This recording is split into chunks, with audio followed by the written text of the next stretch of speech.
en la y habíamos decidido en la Academia de Ciencias, Ingeniería y Humanidades de Lanzarote que nos veríamos telemáticamente los primeros lunes de cada mes para que se nos fuera grabando como intención. En la sesión de hoy se nos va a hablar sobre los retos en el tema de las religiones. En consecuencia, el tema se nos presenta de actualidad, que es uno de los objetivos que teníamos en este ciclo telemático, como procesos de cambios en la sociedad, pero que pertenecería propiamente a la historia o la sociología de las religiones. Ese, digamos, sería su trasfondo primordial en cuanto a actualidad. A esto debemos unir el hecho de que nuestro conferenciante de hoy es doctor en teología. Y yo quiero hacer una pequeña referencia a la situación académica de la teología. No hay en España ninguna academia propiamente teológica. Hay algunas dispersiones en el mundo, muy pocas, poquísimas, sí en el Vaticano. Pero lo que constituye en España un acontecimiento singular para la reflexión académica teológica es precisamente la Real Academia de Doctores de España, que está constituida con 12 secciones en acuerdo con lo que eran las carreras universitarias de hace unos añitos más, muy poco, y 100, cuando se crea tanto la Real Academia de Doctores de España en Madrid como la Real Academia de Doctores de Barcelona. En la de Madrid hay una sección en la que hay 12 doctores en teología que forman parte de esta academia. En todo caso, es un aspecto sumamente singular y prácticamente en el ámbito laico, vamos a llamarlo así, pues exclusivo. Bueno, nosotros entre nuestros académicos pues tenemos a Felipe, que es el ponente de la sesión de hoy, que es doctor en teología, es doctor en teología, tuvimos la suerte de ser compañeros, aunque separados de aula e incluso de años, pero en fin, en el Instituto Social León XIII. Bien, pues él es uno de nuestros académicos en Fuerteventura y le cedo la palabra porque lo que se trata es que lo oigamos a él. Felipe, pues toma la voz y yo cierro. Bueno, pues con alegría nos encontramos en el aula de nuevo.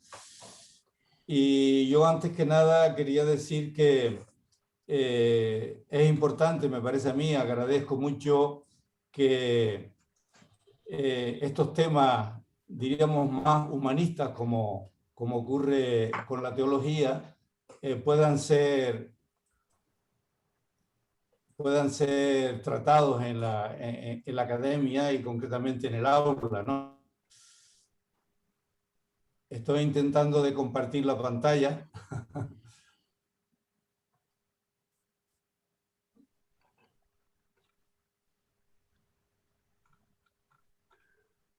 Me está pidiendo una serie de cosas.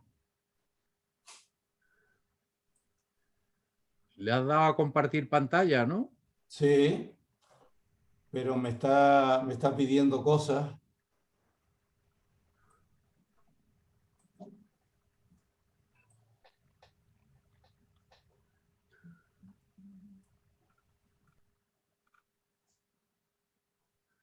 No, esto no.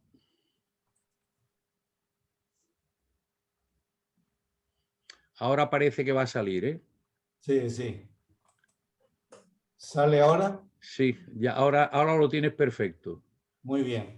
Bueno, como decía, que estos temas nos parece importantes junto con todos los temas científicos y que tengan que ver con la ingeniería, y el que en la Academia de Lanzarote se haya incorporado esta dimensión de humanidades, yo sinceramente lo valoro mucho y pienso que que puede ayudarnos a este diálogo interdisciplinar como el que vamos a intentar en el día de hoy, ¿no? Retos a las religiones en la sociedad actual. Tenemos ahí un mapa de las religiones, es decir, las religiones constituidas, quiere decir que hay como ven, una preponderancia del cristianismo, el islam, el hinduismo, el budismo, las religiones tribales, llamo aquí, pero religiones de los pueblos sin escritura, de los pueblos más, diríamos, sin escritura, pueblos primitivos, se les decía muchas veces de manera despectiva. Nosotros, como vamos a ver, prefiero llamarle religiones más bien cósmicas o de la naturaleza. En fin, ese mapa es representativo de la variedad de religiones que existen en el mundo, ¿no? Antes que nada, quizás sería bueno una pequeña introducción sobre qué estamos entendiendo por religión. Y yo voy a hacer un acercamiento global y sintético a la cuestión desde la fenomenología de la religión.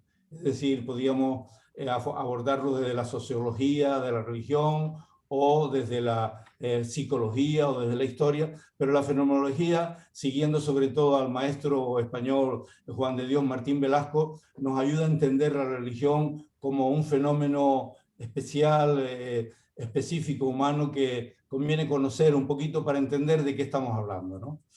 La religión se nos presenta como algo que tiene que ver con lo humano.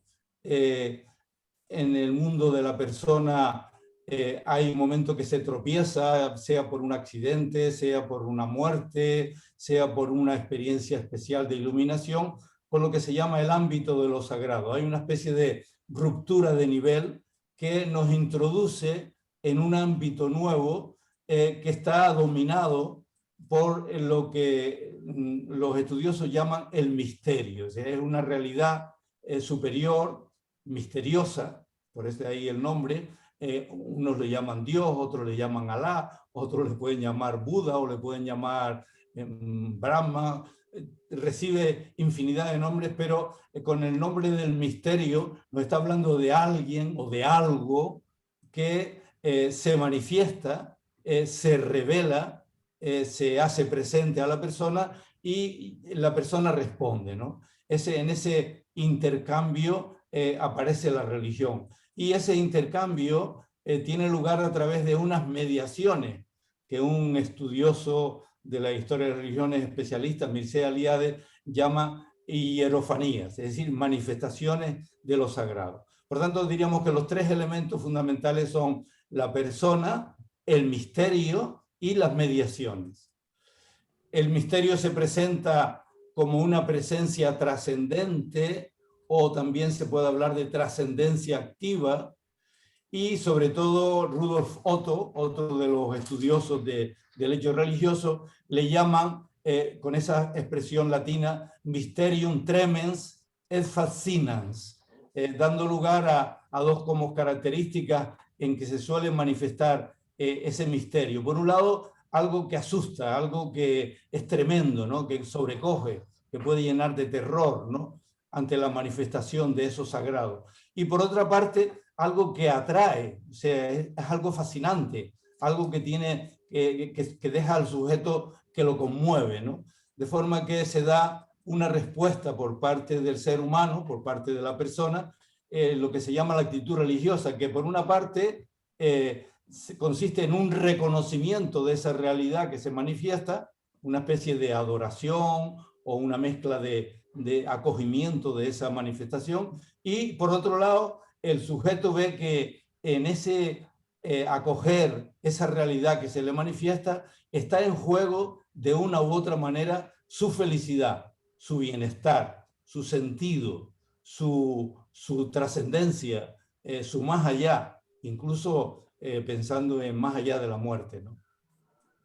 Esas mediaciones pueden darse, de hecho se dan como en un triple nivel. Por un lado el cosmos, la naturaleza, por otro lado la propia interioridad del sujeto y por otro lado la historia. Esto da lugar a tres tipos de religiones diferentes, ¿no? Las religiones llamadas cósmicas o de los pueblos sin escritura, lo que decía antes, las religiones tribales, o también las religiones de la interioridad, que se caracterizan más bien por ese profundizar en el interior de la persona, religiones llamadas místicas, el budismo y el hinduismo son las principales, y luego las religiones de la historia, que se suelen llamar religiones proféticas, porque tienen que ver con un personaje, en el caso del judaísmo Moisés, en el cristianismo Jesús de Nazaret y en el islam Mahoma. Son religiones en que tienen la historia de la humanidad, la historia de un pueblo, la historia de una comunidad, como el referente fundamental. Diríamos, la mediación hierofánica se realiza en ese triple nivel. De forma que también se puede hablar de tres aspectos que tienen que ver con la religión, pero apenas los nombro: la magia, que es como el intento de utilizar lo divino o lo misterioso en beneficio propio, también para hacer daño. La idolatría, que consiste en una adoración que se queda a medio camino, que se queda con la mediación. Adora el ídolo, ¿no? La hierofanía se convierte en ídolo. Y finalmente la iconoclástica, que es todo lo contrario, es destruir todo tipo de mediación y tener una relación directa con el misterio. De alguna manera, perdonen esta especie de explicación didáctica para que entendamos un poquito de qué estamos hablando cuando hablamos del fenómeno religioso, ¿no?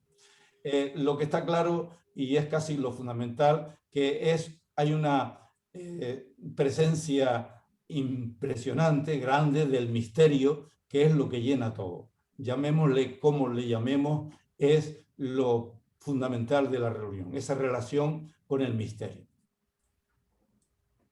Pues bien, de esta manera, Juan de Dios Martín Velasco define la religión como un hecho humano complejo y específico que tiene su origen en el reconocimiento por la persona humana de una realidad suprema, el misterio, la cual confiere su sentido último a la propia existencia, al conjunto de la realidad y al curso de la historia. De alguna manera está en esa definición resumido o sintetizado todo lo que intenté explicar en la diapositiva anterior, ¿no?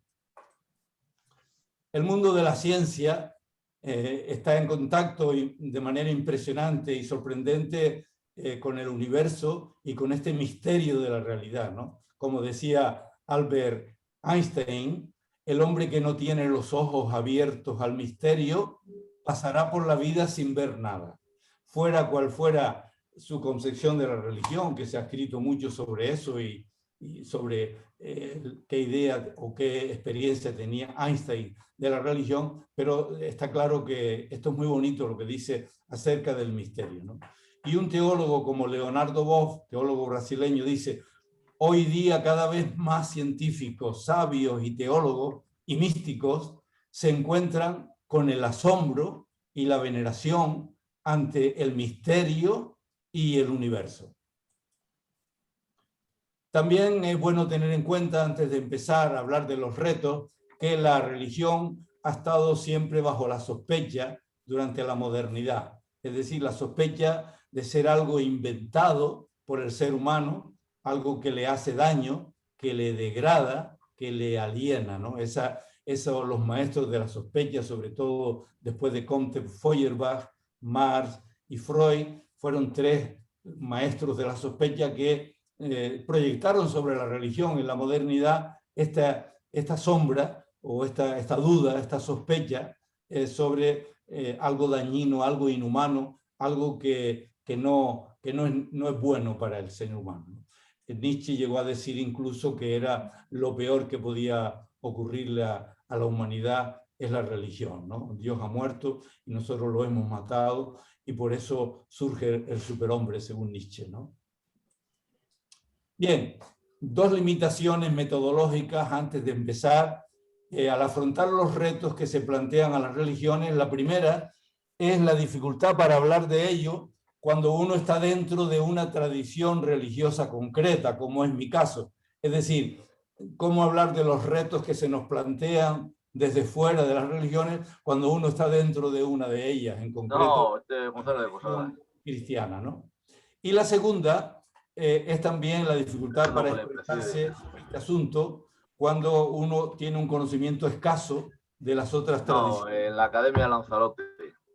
Pero bueno, de todas maneras, con estos dos retos, con estas dos limitaciones, digo, voy a plantear el reto que consiste exactamente, para formularlo claramente, es cómo percibimos desde nuestra vivencia de una religión determinada los retos que hoy se nos plantean a todas las religiones desde distintas instancias de la sociedad actual. Por tanto, cuáles son las llamadas, los desafíos, los cuestionamientos que nos hacen a las personas religiosas y a las instituciones religiosas desde muchos ámbitos. Ese es un poco el planteamiento. Y por tanto ya entramos directamente en la cuestión. En primer lugar vamos a hablar del primer reto. El primer reto es la necesidad de reconocer sus errores. Las religiones necesitan, antes todo, descubrir que durante mucho tiempo a lo largo de la historia tienen sobre sí un largo historial de crímenes y de pecados contra la humanidad. Esto es importante decirlo como primer reto. Este reconocimiento es muy importante. Las persecuciones hechas en nombre de la religión, no solo persecuciones a las religiones, sino persecuciones hechas desde la religión. Las cruzadas, una guerra abierta contra el Islam y el cristianismo, dos religiones enfrentadas durante muchos años. La guerra santa, declarada en ambas religiones muchas veces. La esclavitud, en nombre de, o teniendo en cuenta los planteamientos cristianos. Leonardo Boff, ese teólogo brasileño que reflexiona sobre su andadura teológica y vital cuando ya ha cumplido los 80 años, dice que durante siglos se afianzó una alianza entre trono y altar, pero bajo la hegemonía del segundo, es decir, este estar siempre junto el altar con el trono, o mejor dicho, la religión al lado del poder. Eso ha sido un lastre muy importante que han tenido lugar no solo en la religión católica o cristiana, sino en todas las religiones. Las guerras de religión hechas en nombre de Dios durante varios siglos, sobre todo después de la Reforma Protestante, la cantidad de la guerra de los 30 años y todas las guerras de enfrentamiento por distintas confesiones cristianas precisamente, la quema de 2 millones de brujas, el silenciar y torturar a millares de personas por la Inquisición, el caso Galileo, que conocemos nosotros especialmente en este ámbito científico. En fin, son una serie de errores de las religiones establecidas que hay una necesidad, por tanto, de humildad, de autocrítica y reconocer los errores y actuar con eficacia en corregirlos. Tengamos, por ejemplo, en cuenta en este momento de mucha actualidad en la Iglesia Católica hay una reacción ante los abusos sexuales y la pederastia. Se le ha hecho frente últimamente con decisión después de muchos siglos de ocultamiento y de encubrimiento. En Alemania recientemente se ha hecho una investigación que está revolviendo bastante. Hay una verdadera crisis dentro de la Iglesia Católica con esta cuestión. Un informe de septiembre de 2018 revela que entre los años 1946 y 2014 fueron testificados, es decir, constatados, al menos 3.677 abusos sexuales por parte de más de 1.000 clérigos de la Iglesia Católica alemana. Eso ha llevado a Reinhard Marx, el arzobispo de Múnich, que fue presidente de la conferencia alemana, a presentar su dimisión, aunque no ha sido aceptada por el Papa Francisco, pero esto tiene revuelta a toda la Iglesia Católica, precisamente porque se ha decidido por fin hacer frente a este reto, ¿no? Se está afrontando también la corrupción en las altas instancias del Vaticano. Estos días estamos asistiendo después de 300 años al juicio por parte de un tribunal laico a un cardenal, ¿no? Un cardenal que acusado de corrupción, ¿no? En fin, de alguna manera ese reto está siendo muy fuerte en este momento en las religiones, que reconozcan sus errores y que sean capaces de ponerles remedio, ¿no? Bien, este es el primer reto que, como ven, da mucho que hablar, pero lo sitúo ahí como en primer lugar. Un segundo reto que se presenta a las religiones en el mundo de hoy es la necesidad del diálogo, el diálogo de las grandes religiones. En este momento hay una llamada muy fuerte. El Papa Francisco precisamente ha acogido ese reto y está tratando de responder a él. Tenemos ahí delante pues las 3 grandes cartas que el Papa Francisco ha escrito. Notarán, eso lo digo en plan familiar, en plan amigo, como este primer documento está bastante más estropeado, manoseado, porque prácticamente lo está usando casi a diario después de que salió escrito hace 8 años, ¿no? Pero también muy importante el Laudato Si sobre el cuidado de la casa común, y el último del Fratelli Tutti, sobre todos hermanos, sobre la fraternidad y la amistad social. Una de las cosas que constantes, ¿no?, en los 3 documentos del Papa y en sus gestos es esa apelación al diálogo entre las religiones, en sus escritos y también con sus gestos, ¿no? Dice él, la mayor parte de los habitantes del planeta se declaran creyentes y esto debería provocar a las religiones a entrar en un diálogo entre ellas orientado al cuidado de la naturaleza, a la defensa de los pobres, a la construcción de redes de respeto y de fraternidad. Si nos damos cuenta, no es un diálogo inocuo, y no es un diálogo simplemente de sentarse alrededor de una mesa a ver cuáles son las cuestiones que nos unen o que nos dividen, sino es un diálogo activo para cuidar la naturaleza, para defender a los pobres y para construir la fraternidad. Me parece que es muy interesante cómo se está acogiendo este reto, ¿no? También dice en la última carta, en el nombre de Dios asumimos el diálogo como camino, la colaboración común como conducta, el conocimiento recíproco como método y criterio. Esto lo dice cuando, después de haber tenido ese encuentro en Abu Dhabi en febrero del 2019 con el mayor responsable del mundo islámico, ¿no?, el imán Ahmed al-Tayeb, que hicieron juntos una declaración ante tanto fundamentalismo, ante la violencia que se está dando en nombre de la religión, cómo hay que comprometerse junto a las 2 grandes religiones, el cristianismo y el islam, a caminar por los caminos del diálogo, ¿no?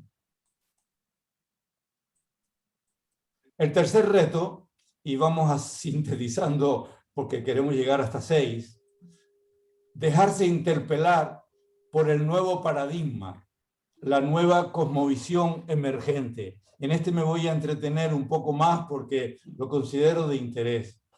Frente a la cosmovisión de la conquista y del poder como dominación que ha llevado al callejón sin salida actual, ¿a dónde nos lleva el modelo actual?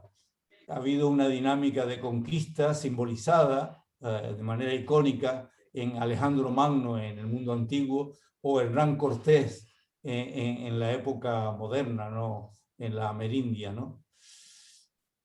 El mundo moderno se inicia un proceso de dominación y sobreexplotación del planeta, de esto hemos hablado mucho, llegando al enorme foso actual entre ricos y pobres. El 20% de la población controla y consume y mal usa el 80% de los recursos naturales, ¿no? Se han destruido muchos ecosistemas, han desaparecido especies, se está contaminando el suelo, el mar, el aire y finalmente el calentamiento global y la injusta distribución de la riqueza como las dos grandes amenazas actuales a la humanidad. Pues bien, a todo eso nos ha llevado este modelo vigente, ¿no? Entonces, es necesario optar al nuevo paradigma holístico, es decir, lo que llamamos la nueva cosmovisión emergente. Esa nueva cosmología se caracteriza, dice Leonardo Boff, por el cuidado en lugar de la dominación, el reconocimiento del valor intrínseco de cada ser y no su mera utilización por el ser humano, el respeto por toda vida y los derechos y dignidad de la naturaleza y no su explotación. Como ven, ese paradigma holístico, es decir, que trata de coger la globalidad, una vocación de verlo todo en su conjunto, ha llevado incluso a hablar de la cuidadanía. Cuidadanía, este teólogo, filósofo José Laguna, que plantea como el nuevo paradigma, ¿no?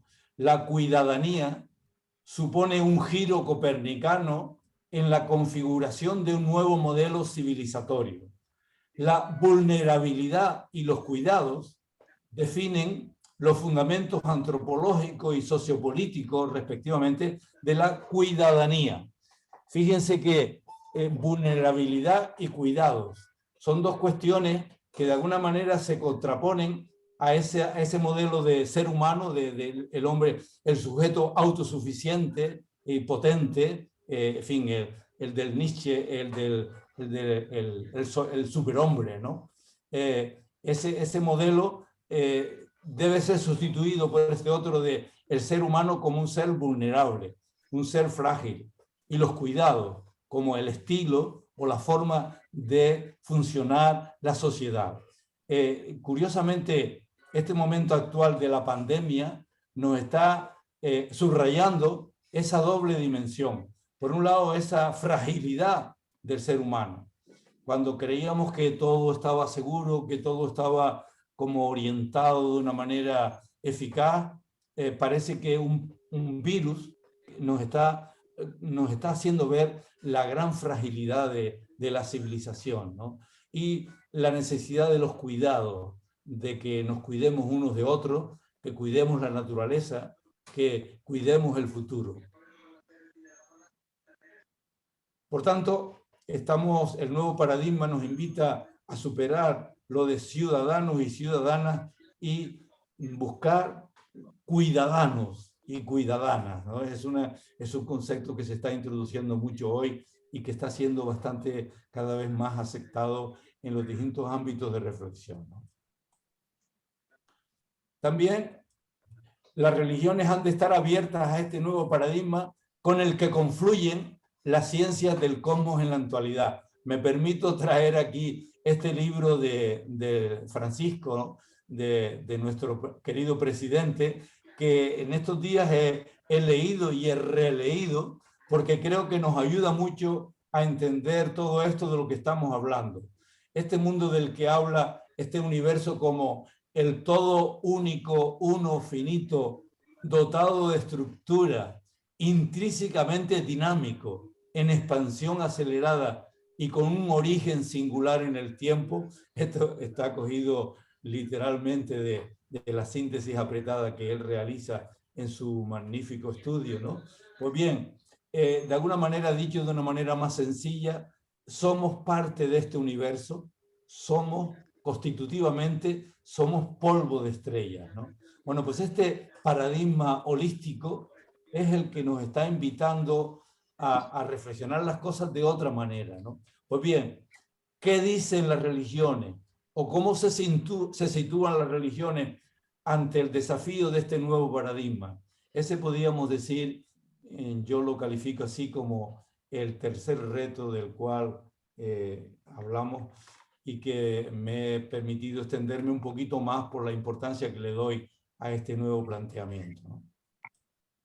Vamos al cuarto reto, que podríamos formularlo si las religiones están contribuyendo a la fraternidad universal, a esa fraternidad sin fronteras, esa fraternidad sin muros, esa fraternidad que se dedica a construir puentes y no a construir muros.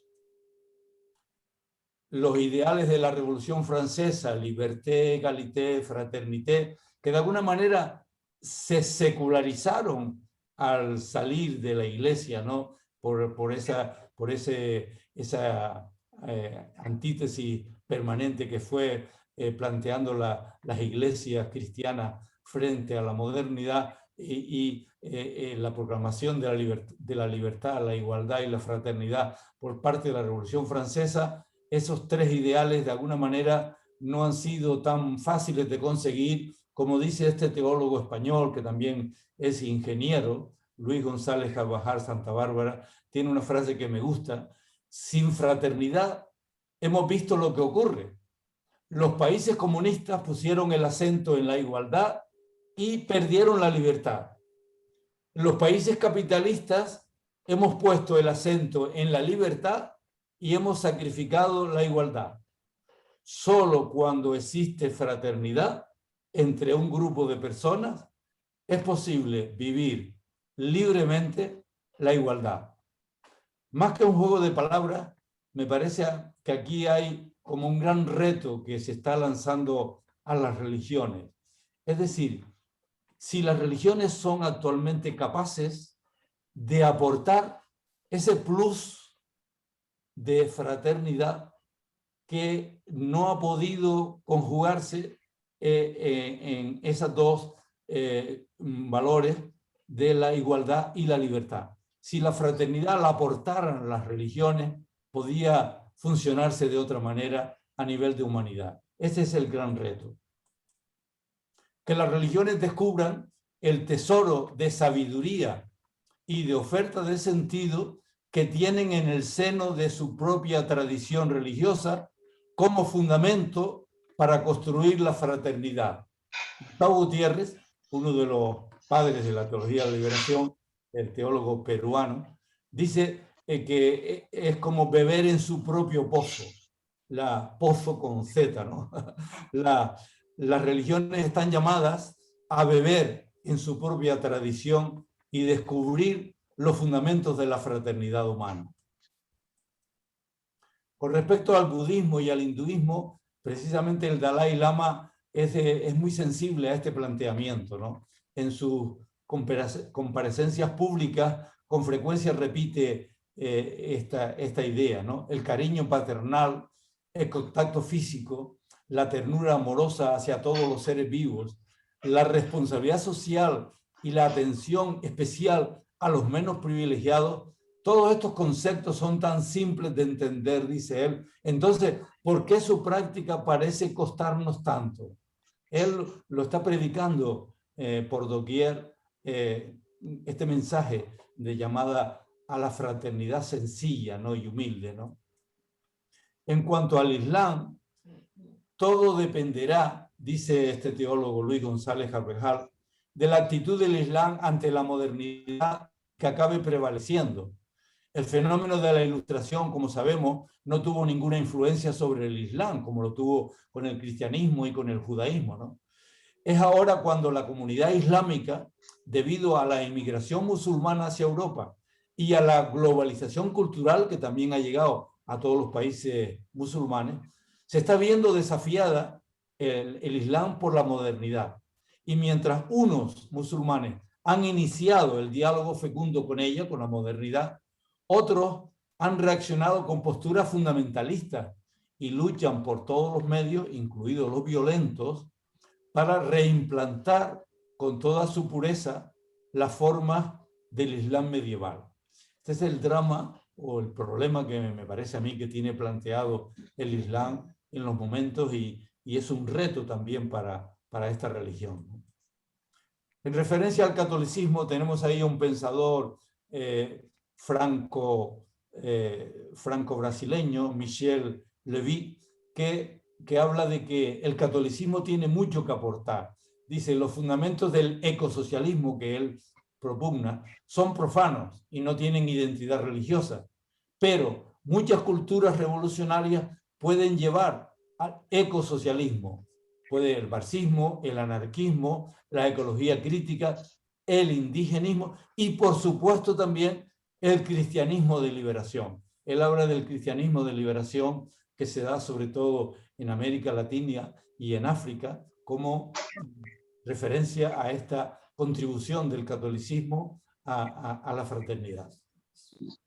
Hans King, un teólogo importante suizo que ha muerto hace unos meses, tiene la propuesta de la ética mundial. Y él dice que una ética mundial tendría fácilmente o más fácilmente una base sólida en la religión. Suya es esta expresión: no habrá paz entre las naciones si no hay paz entre las religiones. No habrá paz entre las religiones si no hay diálogo entre las religiones. Y no habrá diálogo entre las religiones si no hay patrones éticos globales. Nuestro planeta no sobrevivirá si no hay un ethos mundial, una ética para el mundo entero. Fíjense qué llamada más bonita a construir la fraternidad desde los planteamientos que pueden ofertar las religiones. Ahí tenemos un cuarto reto muy importante.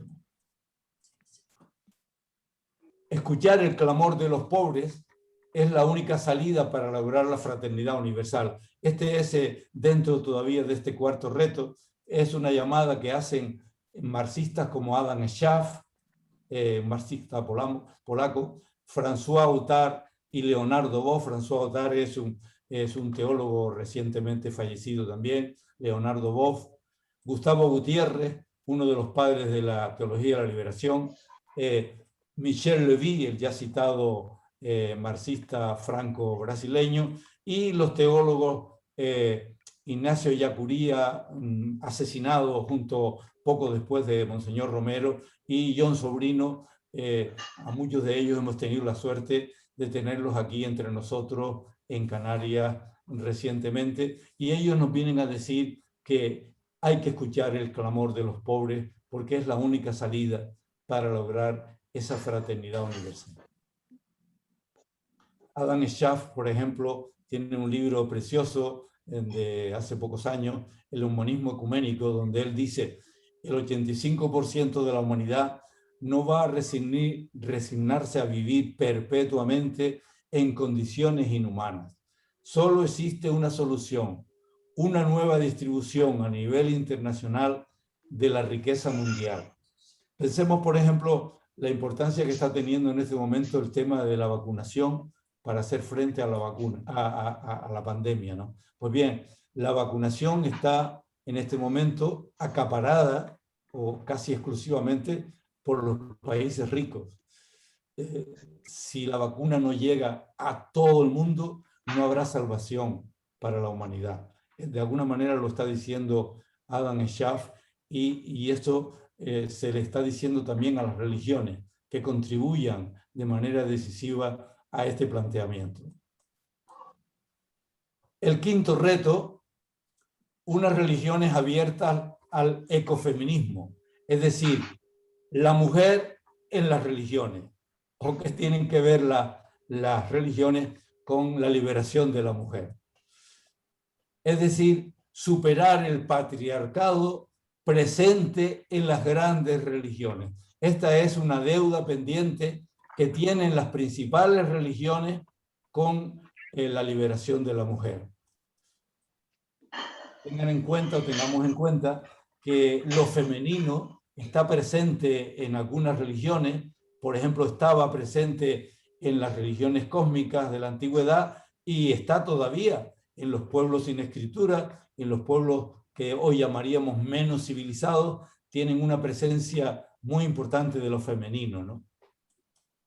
La Pachamama, la gran diosa de la madre tierra de las religiones cósmicas, ¿no? En el Islam es un reto específico que tienen revisar y replantear el papel de la mujer superando toda discriminación. Y para el catolicismo, curiosamente, se ha producido en los últimos años una especie o una verdadera revuelta de las mujeres en la Iglesia.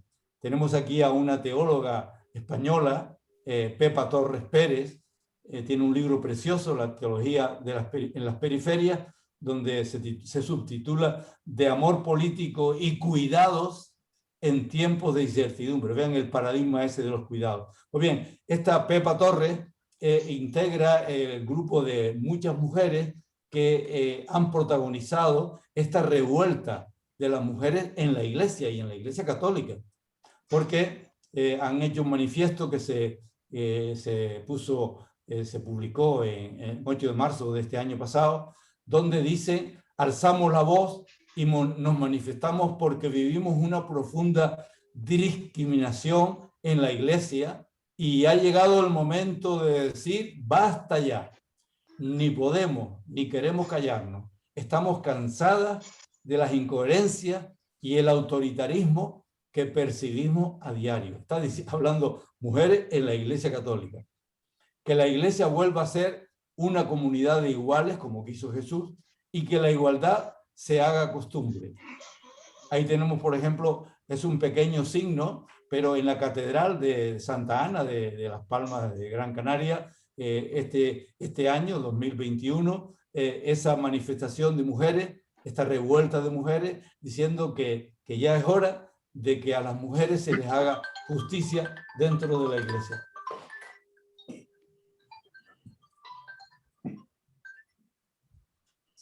Y el sexto y definitivo reto es humanidad. Es decir, si las religiones contribuyen a ser más personas y a ser mejor personas. Esa es una gran pregunta a las religiones de la modernidad, como vimos en los maestros de la sospecha y en los momentos actuales. Es un reto definitivo. Es decir, si el ser religioso te hace más persona y te hace más persona humana. Es decir, si el estilo de vida y la religión engendra una verdadera espiritualidad. El Dalai Lama lo dice, cuando se le pregunta cuál es la mejor religión, él dice, la que te hace buena persona, la que te da un buen corazón. Esa es la verdadera religión. Por parte cristiana tenemos el ejemplo de Francisco de Asís, que lo evoca el Papa Francisco en su carta Evangelii Gaudium, pequeños pero fuertes en el amor de Dios como San Francisco de Asís. Todos los cristianos estamos llamados a cuidar la fragilidad del pueblo y del mundo en que vivimos. Fíjense cómo el modelo de Francisco de Asís está inspirando todo un estilo de vida, un estilo de espiritualidad que recoge este reto desde el punto de vista cristiano, ¿no? Gandhi, que también con su ejemplo de la no violencia y de la opción por un mundo diferente, también es un modelo. La Madre Teresa de Calcuta, un ejemplo de mujer de nuestro tiempo que entrega su vida, ese estilo de vida religioso. Martin Luther King, un hombre que luchó con toda su vida y hasta con su muerte por la igualdad de todos los seres humanos, ¿no? Por el sueño, ¿no? I have a dream. Tuve un sueño, el sueño de que un día la humanidad entera serían hermanos y hermanas, ¿no?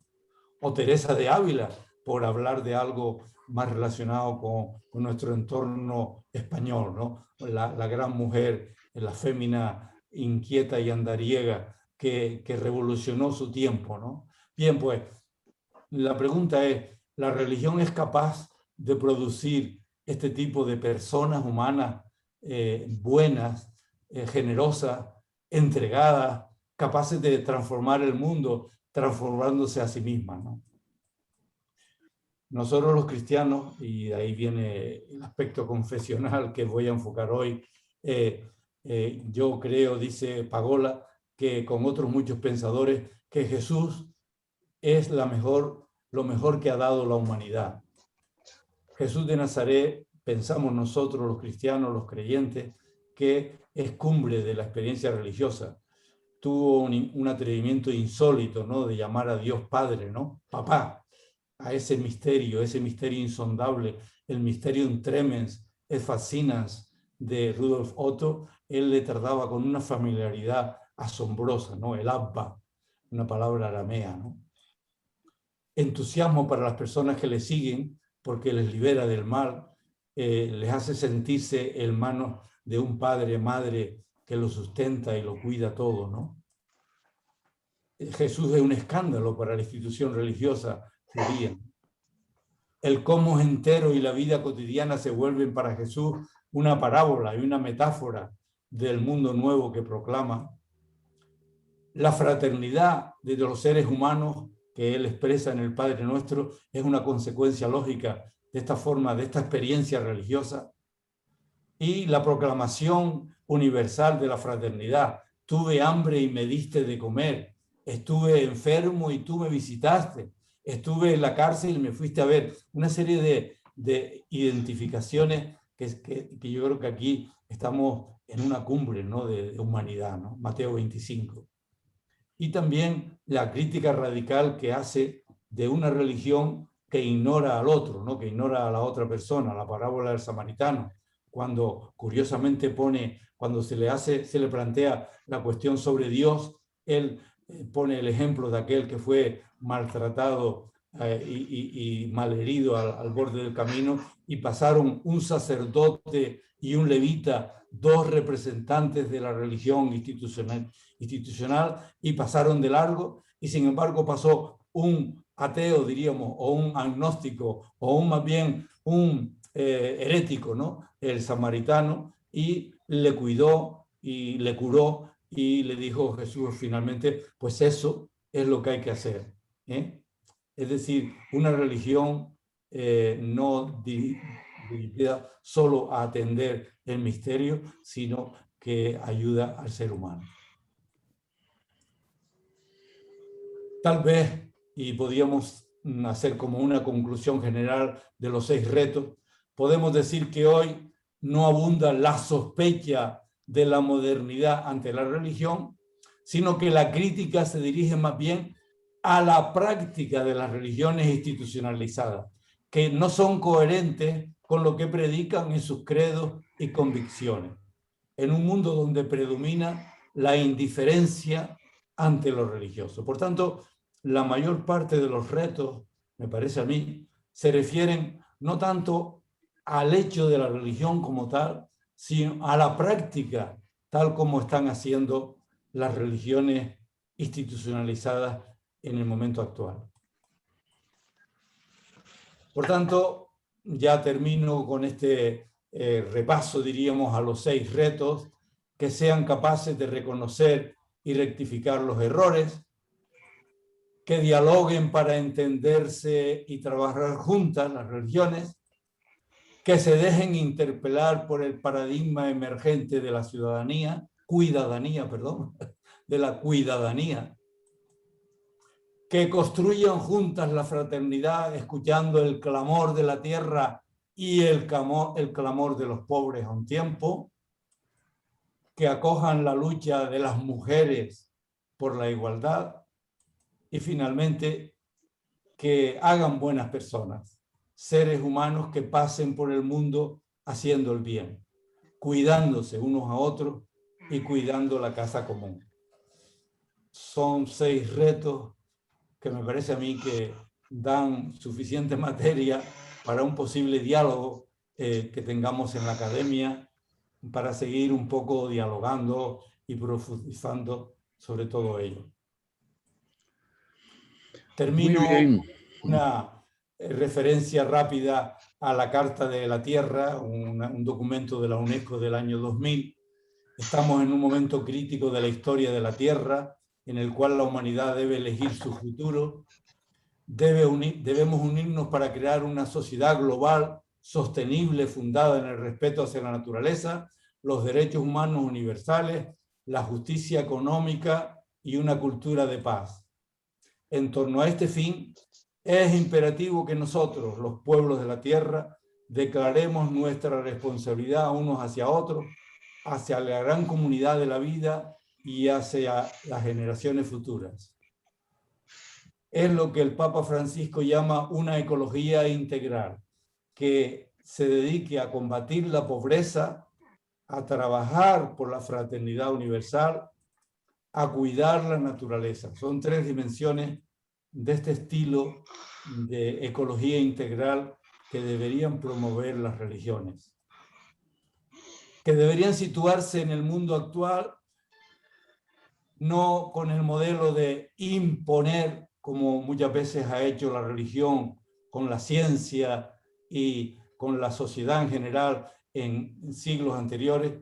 Tampoco se trata de oponer, como si la religión tuviera que enfrentarse a otras cosmovisiones, y tampoco se trata de exponer en un sentido frío y aséptico, sino se trata de que las religiones sean capaces de proponer, es decir, la propuesta que tienen las religiones, que la sepan hacer, que la hagan con libertad y con valentía y con humildad en el mundo actual.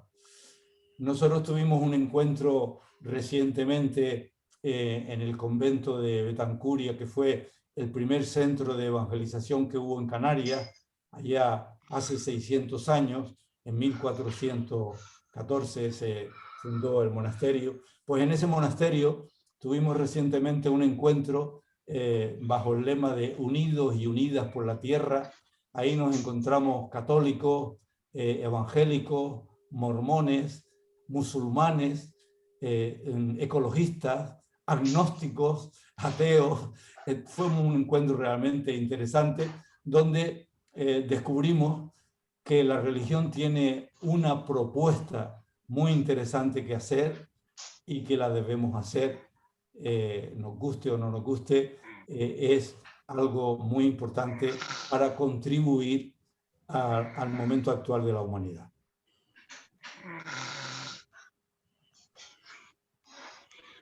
Muy bien. Bueno, pues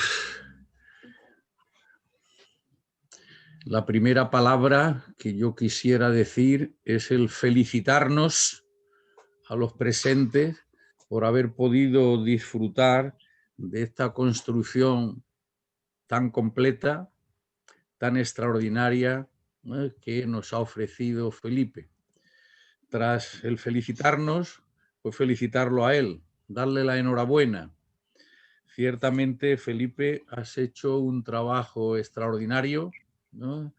Y yo te estoy muy agradecido y creo que todos los que hemos tenido la suerte de haberte oído, y por otra parte, pues que a pesar de las dificultades técnicas que supongo que otros como yo hemos podido observar en las transparencias, ha sido verdaderamente magistral la exposición que nos has hecho, ¿no?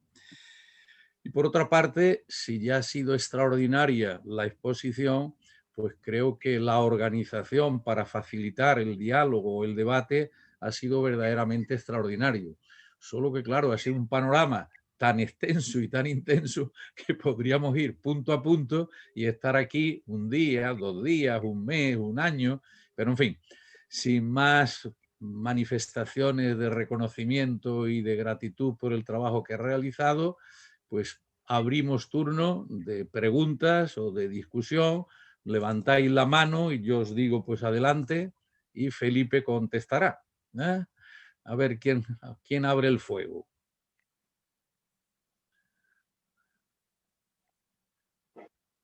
Estoy diciendo abrir el fuego porque fuego hay para muchos, ¿eh? Hay mucho que foguear y que dialogar. A ver, Fernando Vidal, pregunta o afirma. Eso. ¿Cómo afectaría a las religiones el hecho que se está viendo venir de que exista la vida fuera de la Tierra?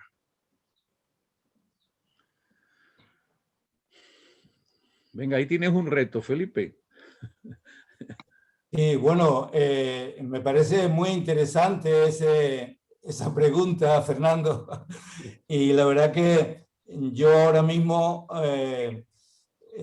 Creo que esa pregunta tiene muchos matices y podría enfocarse desde muchos puntos de vista, pero desde el punto de vista de las religiones, evidentemente, primero creo que nos llevaría a tener un discurso mucho más humilde, claro, porque las religiones, y no solo la judeocristiana, sino todas, ¿no? El Islam y el budismo, claro, estamos pensando siempre en el paradigma de que estamos acostumbrados, un mundo cerrado sobre nosotros, todos girando en torno a la Tierra y nosotros el centro, el ombligo del mundo, ¿no?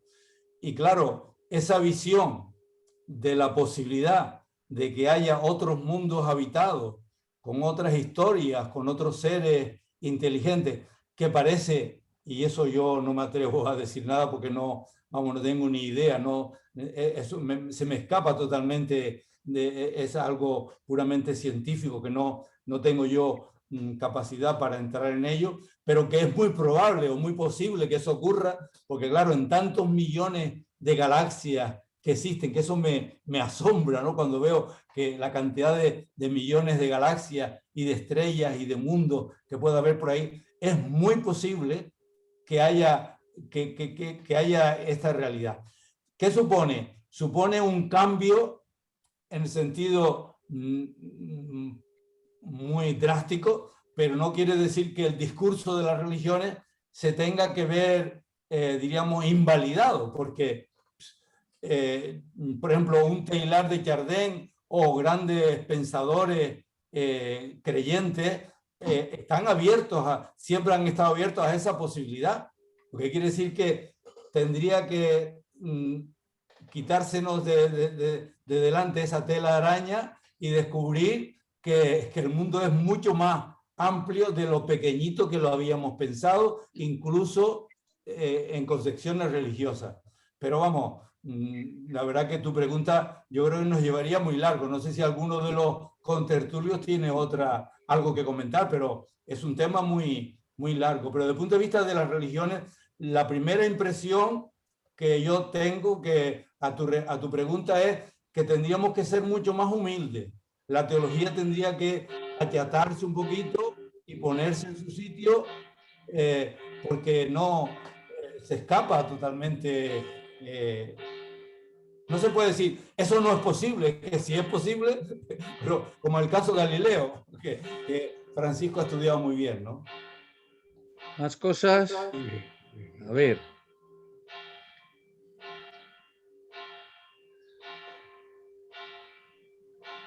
A ver. Mari.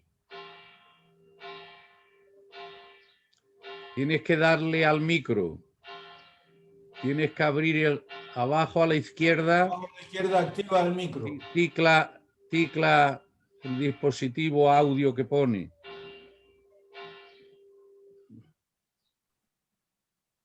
A la izquierda, abajo a la izquierda. El botón abajo a la izquierda le da.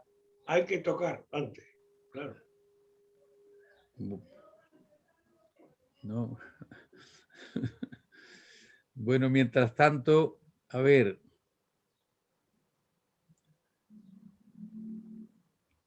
¿No os animáis? Ya.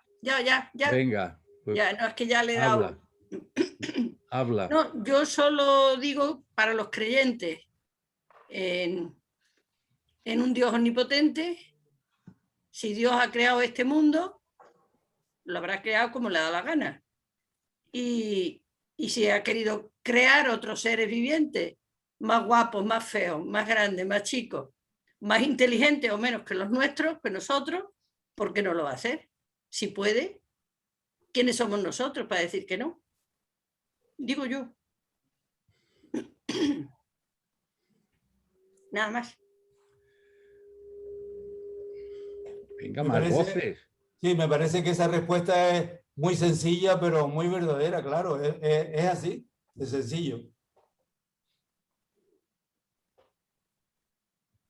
Hay que ser humilde, sí. Bueno, y desde un punto de vista, ya que no habla, te pregunto yo, Felipe, ¿cómo ves el panorama en términos sociológicos de la continuidad, supervivencia de unas religiones en general que, independientemente de los buenos deseos que manifiestas, sociológicamente, pues las cosas no están ni por la fraternidad, ni por el diálogo, ni por el encuentro? Lo mayoritario que nos ofrecen hoy no es eso, ¿eh? Es verdad que no hay que llegar a la situación radical que puede presentar el Islam en determinadas ocasiones, pero ¿tú cómo ves el panorama hacia el futuro? No, sí, yo creo que el panorama es bastante difícil, ¿no? De hecho, el futuro de las religiones institucionalizadas está bastante puesto en cuestión.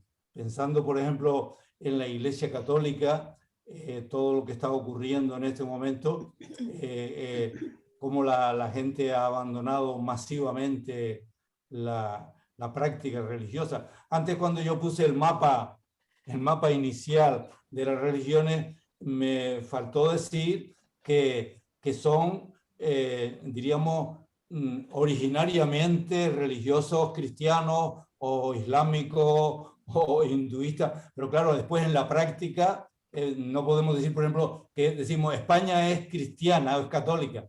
Es decir, eso sociológicamente está fuera de lugar, ¿no? Es decir, la religión católica y cristiana ha sido dominante en España sociológicamente, culturalmente, pero actualmente hay un índice tremendo de secularización, de indiferencia, de abandono de la religión, que es llamativo y que parece que va a más. Entonces, con lo cual, el futuro de las religiones y de el cristianismo y todo está bastante cuestionado. Ahora, que este mensaje de fraternidad y de la nueva, los cuidados y todo ese estilo de vida, evidentemente estamos en una situación muy contradictoria, ¿no? Por un lado, hay síntomas o hay brotes de que algo puede ir mejorando, pero hay bastantes sombras, ¿no? Hay bastantes datos de que, no sé, el mundo, la brecha entre ricos y pobres está cada vez más fuerte. Las guerras siguen habiendo muchísimas guerras. En fin, entonces la utopía está ahí, la fraternidad universal, la utopía, pero la realidad es muy dura, ¿no? Y entonces yo creo que estamos en una situación muy conflictiva. Y no digamos nada, yendo un poco al terreno tuyo, ¿no? A lo del calentamiento global. Todos decimos que eso es un disparate, que eso no debe ser, pero es que no se pone remedio. Y si no se pone remedio, va a venir. Quiere decir que en ese aspecto la realidad es muy tosuda, ¿no? Yo creo que los dos grandes retos que tiene la humanidad actualmente son, me parece a mí, ¿no? Para sobrevivir, lo del calentamiento global y todo el proceso de deterioro del planeta, y segundo, la mala o la injusta distribución de la riqueza planetaria, ¿no? Es decir, que como sigan estas dos variables aumentando, iríamos, vamos muy mal. Y entonces el tema de la fraternidad, bueno, muchos no renunciamos a intentar vivirlo, pero es una utopía difícil de... ver, ¿no? A ver, Álvaro, tienes que darle al micro. Darle al micro algo abajo a la izquierda.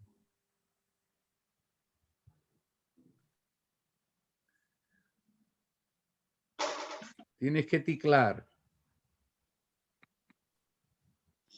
Darle con el ratón ahí a la parte izquierda abajo. Hay un... Tienes una figurita que te pone debajo desactivar audio. Pues dale. ¿No lo ves?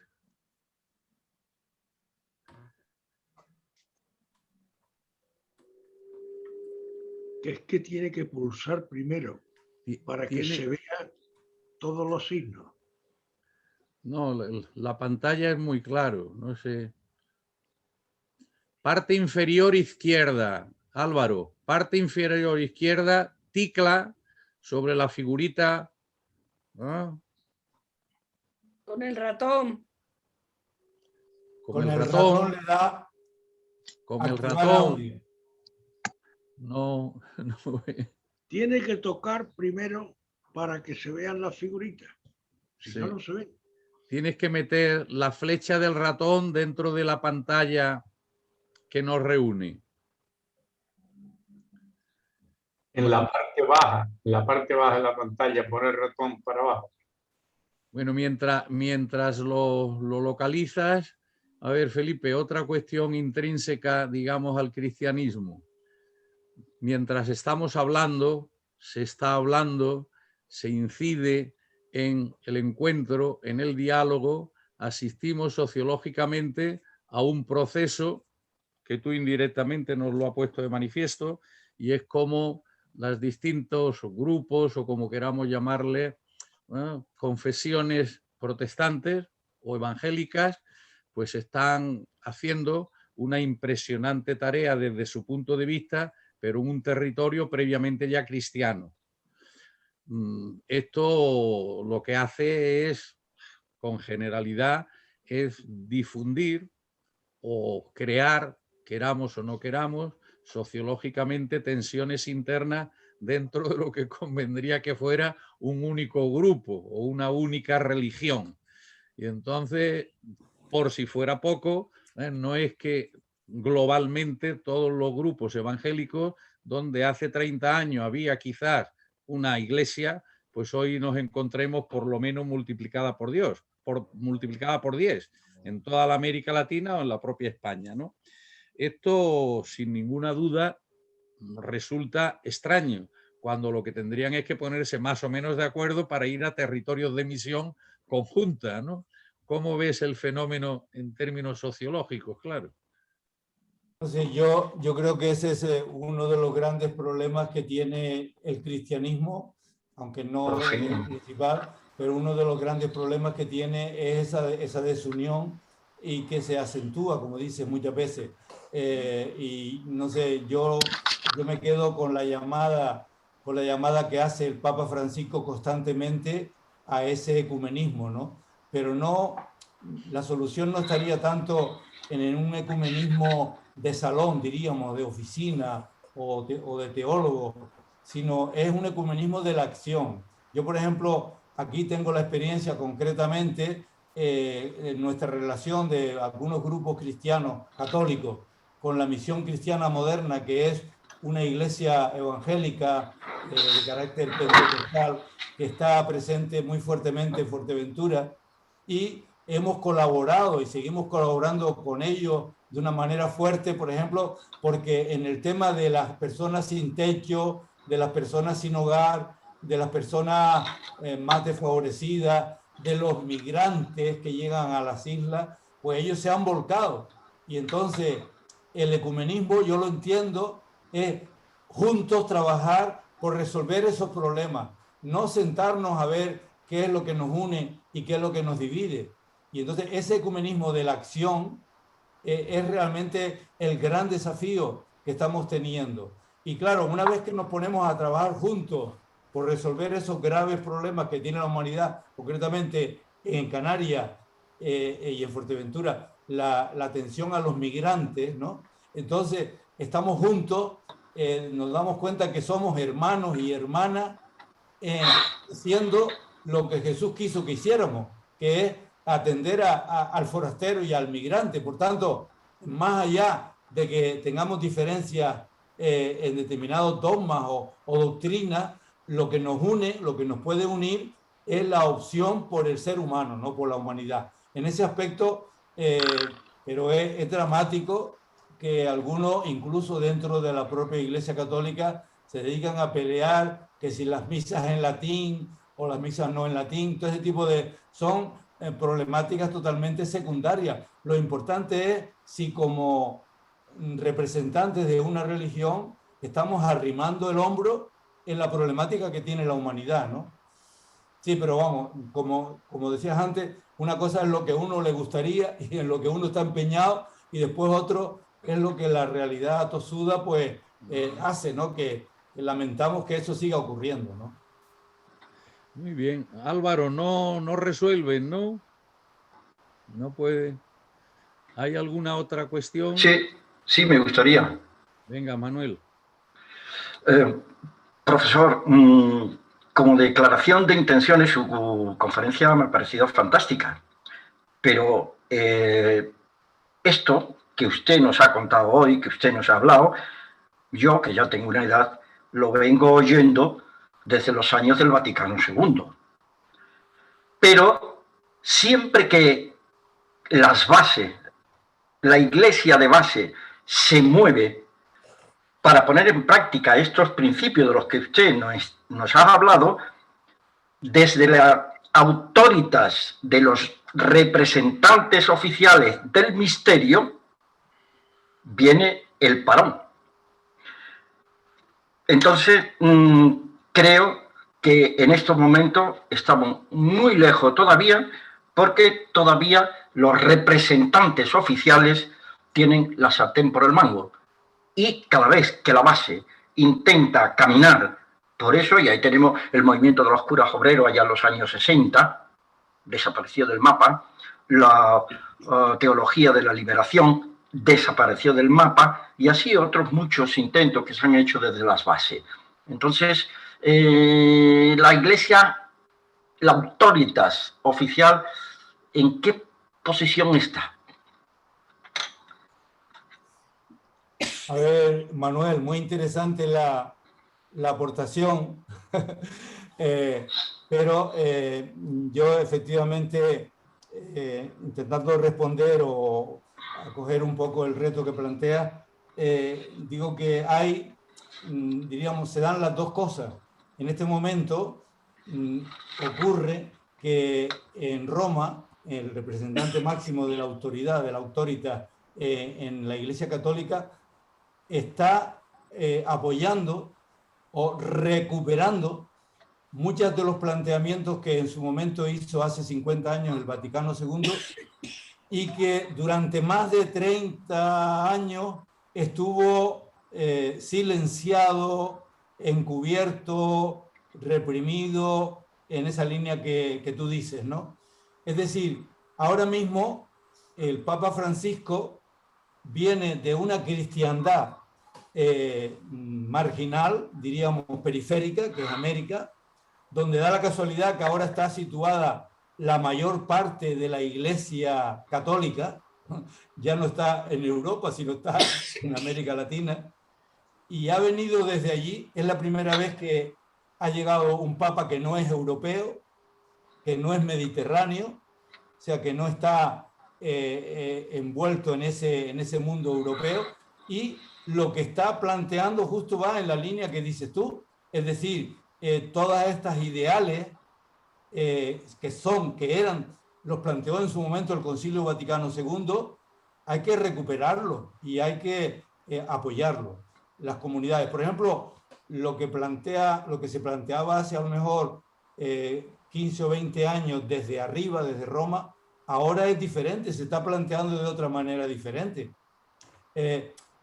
La historia de las religiones y concretamente de la Iglesia Católica, que yo lo que más he estudiado ha sido la historia de la teología, da bandazos, o sea, unos bandazos impresionantes, ¿no? A principios del siglo XX la Iglesia, aparece el modernismo, la Iglesia lo condena. Llega el Vaticano II y los que habían sido condenados de la Nouvelle Théologie, de todos los teólogos reprimidos, son los que favorecen el Vaticano II. Cuando sale el Vaticano II, que muchos, por ejemplo, yo soy de la generación que empezó a practicar, diríamos, el Vaticano II en los años 65, 70 en adelante, entusiasmadamente pusimos en marcha el concilio y vimos como todo eso se fue reprimiendo y sofocando. Pero ahora, hace 8 años, ha vuelto otra vez Francisco y todo eso ha vuelto otra vez a renacer. Y es decir, que estamos, ese es un proceso ¿sabes? Como de zigzag, ¿no? La historia avanza así, de esa manera, por lo menos tratando de responder de manera sintética a tu planteamiento. Yo creo que muchos grupos y comunidades y movimientos nos estamos sintiendo apoyados en este momento desde arriba. Y curiosamente, no es desde arriba, sino desde los lados donde vienen las controversias. Hay obispos, cardenales, y grupos católicos y laicos y curas que están en contra de lo que está promoviendo el Papa Francisco, porque se agarran a ese conservadurismo de los años, hace 20, 30 años atrás. Es decir, que hay un poco de todo, ¿sabes? Pero algunos por lo menos pensamos que todo esto que se está planteando tiene futuro. Tiene futuro, es decir, está siendo bien acogido. Por ejemplo, lo de la revuelta de las mujeres. La Iglesia Católica tiene una deuda pendiente con el tema de la mujer, ¿no? No solo que la mujer pueda ser sacerdote, que es lo más lógico, yo por lo menos teológicamente lo veo, que debería ser normal, igual que los curas se puedan casar, ¿por qué no? Es decir, porque el celibato es una ley del otro día, ¿no? Es decir, todo ese tipo de reformas que el Papa Francisco está proponiendo van en la línea de lo que las comunidades de base y ese movimiento de liberación de América Latina viene planteando hace 30 o 40 años.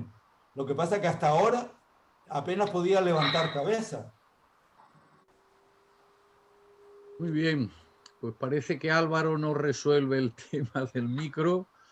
Bueno, pues hemos tenido una sesión sumamente interesante a la que podremos recurrir, espero que como con otras anteriores, puesto que queda... ¿Perdón? Ya está resuelto el micro. Ah, que está resuelto, Álvaro. Sí. Pues venga, Álvaro. No, Ánimo. Felipe, muy bien por la conferencia y preguntarte cuál es la posición de las diferentes confesiones en relación con el cambio climático.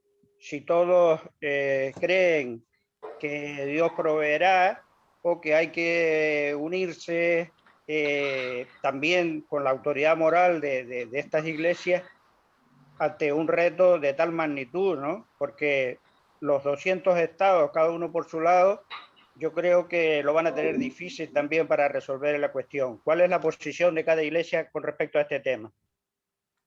Y no, pienso, a mí me parece que contestando a esa cuestión que me parece importante, era un poco uno de los retos que yo planteaba. Me parece a mí que desde las iglesias se está dando una respuesta importante a esa cuestión. Quizás no con la fuerza o la virulencia que a uno le gustaría, pero por ejemplo, el Papa Francisco con la encíclica esa de 2015, Laudato Si, sobre el cuidado de la casa común, yo creo que ha tenido un reconocimiento mundial bastante importante, ¿no?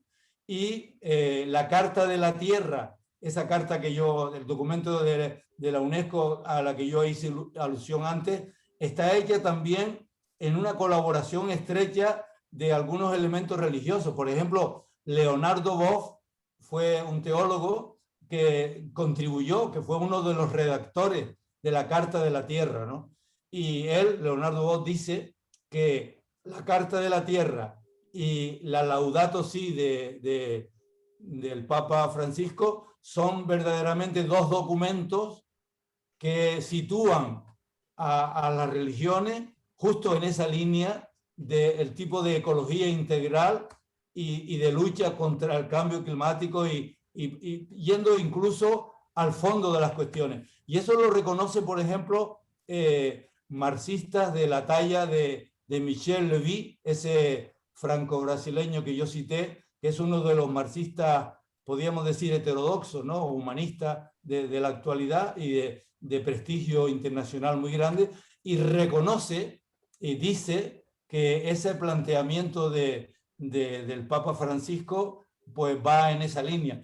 Y yo también me consta que el Dalai Lama y Desmond Tutu, el arzobispo sudafricano, anglicano, y el Islam también, por ejemplo, en los encuentros que ha habido a alto nivel de líderes religiosos con el Islam, el de la comunidad sunita y de la chiía, yo creo que hay ahora mismo como una especie de consenso, y de hecho hay foros internacionales donde se plantea cuál es el apoyo que la religión debería dar o está dando y debería implementarse más a este planteamiento, porque en definitiva se trata de cuidar la casa común, y eso yo creo que se está haciendo un lenguaje importante, diríamos, en los líderes de la religión. Ahora, que eso esté asumido a niveles de base, eso ya es otro cantar, ¿no? Pero yo creo que sí, que las religiones tienen una contribución que hacer, ¿no? Muy bien. Muy bien, pues nada, muy buenas tardes, muchas gracias por acompañarnos y ya sabéis, el primer lunes de cada mes. El próximo mes nos hablará Juan Antonio Carrasco, como todos sabéis, tinerfeño de pro. Gerardo levantó la mano, Paco.